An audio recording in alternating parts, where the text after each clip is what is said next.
मैं हूँ इस वक्त हिमाचल प्रदेश शिमला में और आज का जो ब्लॉग है वो मैं आपको डिस्क्राइब कर देता हूँ। तो गाइज़ आज मैं आपको लेके चलने वाला हूँ एक ऐसी यात्रा पर जिसे सिर्फ आत्मा ही नहीं बल्कि शरीर भी महसूस करती है। तो बने रहिए मेरे साथ इस ब्लॉग में, आपको हर एक चीज़ बताते हैं डिटेल में। जी हाँ, मैं बात कर रहा हूँ श्रीखंड कैलाश यात्रा की, जिसे मैं कल 30 जून 2025 को सुबह 5 बजे स्टार्ट कर रहा हूँ।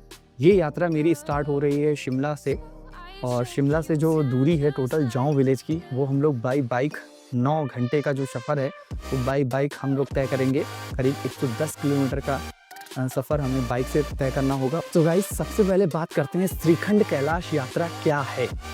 तो गाइस श्रीखंड कैलाश यात्रा के बारे में मैं आपको बता देता हूँ। तो गाइस श्रीखंड कैलाश हिमाचल प्रदेश के कुल्लू जिले में स्थित दिव्य और रहस्यमयी तीर्थ में से एक है।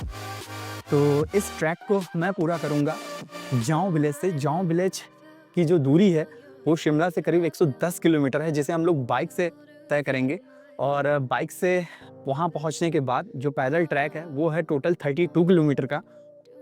तो अभी सबसे पहले वहाँ के वेदर के बारे में मैं आपको इन्फॉर्मेशन दे देता हूँ। तो गाइस श्रीखंड कैलाश की जो मान्यता है वो मैं आपको बता देता हूँ कि यहाँ पर भस्मासुर को जो है वरदान दिया गया था भगवान शिव के द्वारा, उसकी कहानी इससे जुड़ी हुई है। और आगे हम वहाँ पहुँचकर आपको हर एक चीज़ डिटेल में बताएंगे। तब तक के लिए मैं आपको वहाँ की वेदर की इन्फॉर्मेशन मैं आपको बता देता हूँ कि जो यहाँ का वेदर है वो अनिश्चित है, मतलब कभी भी मौसम वहाँ ख़राब हो सकता है। तो गाइस श्रीखंड कैलाश का मौसम कैसा होता है वो मैं आपको बता देता हूँ। वहाँ का दिन का तापमान 5 डिग्री से लेके 10 डिग्री तक रहता है, और रात का जो तापमान होता है मतलब शाम के 5 बजे का, वो तापमान करीब -1 से लेके आपको -5 तक देखने को मिल सकता है। तो मौसम के बारे में मैं आपको ये चीज़ बताना चाहता हूँ कि वहाँ का जो मौसम है वो एक अनिश्चित है, कभी भी मौसम बदल सकता है।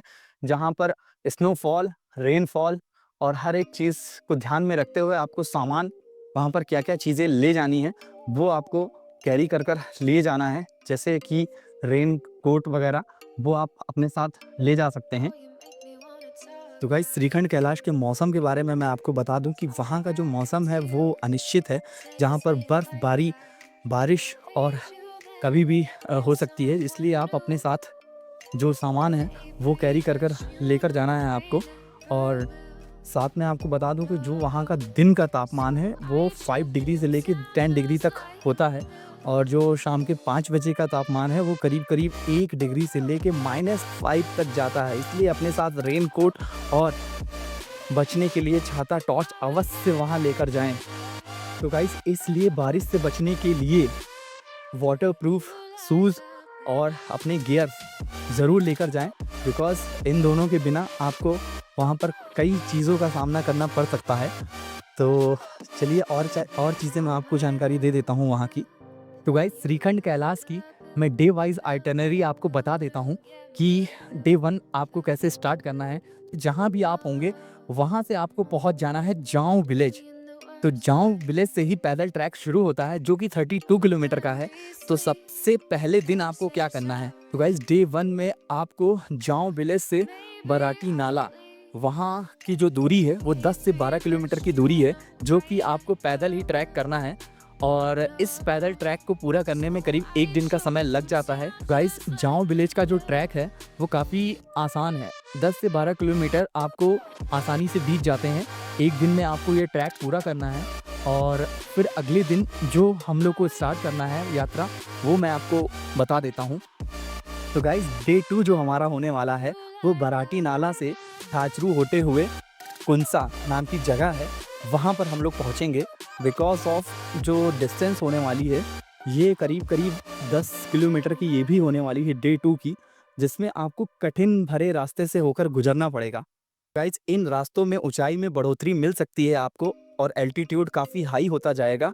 और ये आपको ध्यान रखना है क्योंकि यहाँ पर पानी जो है सीमित है, मतलब वाटर की बोतल आपको फुल रखनी है, और आगे पानी बहुत कम ही आपको मिलेगा।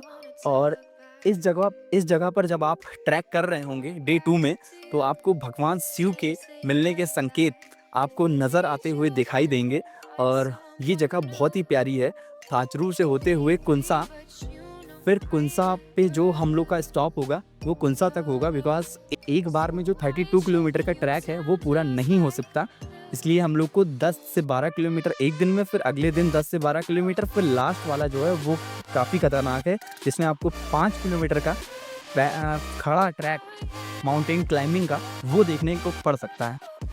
तो गाइस डे 3 में आपको बता देता हूँ, डे 3 में आपको क्या करना है। डे 3 में कुंसा से हम लोगों ने अपनी जर्नी स्टॉप की थी। कुंसा से अब बढ़ेंगे सीधा पार्वती बाग की तरफ, जहाँ पर जल वहाँ पर भी सीमित है और पानी का खासकर आपको ध्यान रखना है, और वाटर की बोतल आपको साथ साथ लेकर चलनी है।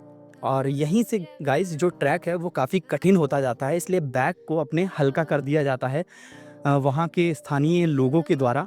आप बैग वहाँ पर जमा कर सकते हैं और बैग में जितना भी फालतू सामान है उन सब को डे 3 वाले जगह पर आपको रख देना है, और अपने साथ वाटर की बोतल और साथ में ज़रूरत के सामान जैसे प्रसाद वगैरह वो सारी चीज़ें लेकर आगे बढ़नी है। तो इन सब चीज़ को मैं आपको रूबरू करा देना चाहता हूँ एक और बात से। इस डे 4 की बात करते हैं, जिस चीज़ का सबसे खास कर ध्यान रखना है वो डे 4 पार्वती बाग से लेकर श्रीखंड महादेव तक पहुँचने का जो सफ़र है वो 5 किलोमीटर का खड़ा माउंटेन का ट्रैक है। यहाँ से अधिकतर लोग वापस चले जाते हैं, बट आपको अगर महादेव के दर्शन करने हैं तो थोड़ा आपको अपनी तरफ से संयम रखना पड़ेगा। और तो गाइस डे 4 का जो दिन है वो सबसे कठिन और पवित्र है, बिकॉज़ जो यहाँ की ऊंचाई होने वाली है वो 18,570 फीट, ये करीब करीब होता है 5,770 मीटर। मतलब जो आपकी माउंट एवरेस्ट की ऊंचाई है वो करीब 8,848 मीटर है, बट यहाँ की जो ऊंचाई है वो 5,770 मीटर है। मतलब करीब 3,000 मीटर रह जाते हैं वहाँ के वहाँ से जो उसकी ऊंचाई है।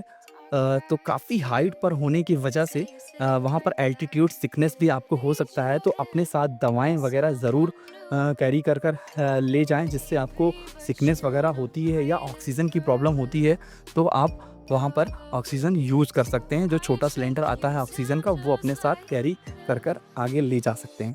तो गाइस पार्वती बाग से जब आप ऊपर की तरफ चढ़ते हैं तो ऊपर की तरफ चढ़ने के बाद जो आप श्रीखंड महादेव के पास जब आप पहुंच जाएंगे तो वहां से गाइस आने का मन बिल्कुल भी नहीं करेगा आपका, बिकॉज़ वहाँ से जो लगाव लग जाता है वो एक बार लगा ही रहता है। तो इस कारण आपको समय का बिल्कुल ध्यान रखना है और समय से पहले ग्लेशियर वगैरह को पार करते हुए नीचे आपको उतर आना है, बिकॉज़ अंधेरे में उतरने में आपको काफ़ी कठिनाई हो सकती है। और अपने साथ स्टिक वगैरह ज़रूर लेके चलें, बिकॉज़ स्टिक के बिना चढ़ना बहुत ही मुश्किल है। और ख़ासकर आपको जब वापस आप लौटेंगे, लौटने के बाद आपको पार्वती बाग में वापस आप स्टे कर सकते हैं, या फिर आप वहाँ से अपना सामान उठाकर नीचे की तरफ यात्रा प्रारंभ कर सकते हैं। बाकी खाने की ऐसी कोई दिक्कत नहीं है गाइस, वहाँ पर खाना वगैरह सब कुछ है, टेंट कैंपिंग सब कुछ हो जाएगी। बस आपको रूल से चलना है और सब कुछ ध्यान में रखते हुए चलना है। इस यात्रा में मैं अपने साथ पैकिंग लिस्ट में क्या क्या चीज़ें लिए जा रहा हूँ वो मैं आपको बता देता हूँ। अपने साथ मेरे पास एक थर्मल जैकेट और एक बेस्ट रेनकोट और पावर बैंक साथ में, और जो ज़रूरत की चीज़ें हैं वो है एल्टीट्यूड सिकनेस की दवाई और एक जर्नल दवाई जो है पैरासीटामोल, और एक दर्द की दवा ज़रूर ले लें। और इन सब चीज़ों से आपका सफ़र और आसान हो जाएगा। और खाने के लिए ड्राई फ्रूट्स वगैरह ले लें, जिससे आपको थकावट महसूस नहीं होगी और आराम से आप अपना ट्रैक पूरा कर सकते हैं। ये रही कुछ आवश्यक चीज़ें और आवश्यक जानकारी जो कि श्रीखंड महादेव में मैंने इकट्ठा की है ये जानकारियाँ। तो मिलते हैं सीधा ट्रैक पे, तब तक के लिए जय हिंद, वंदे मातरम, हर हर महादेव।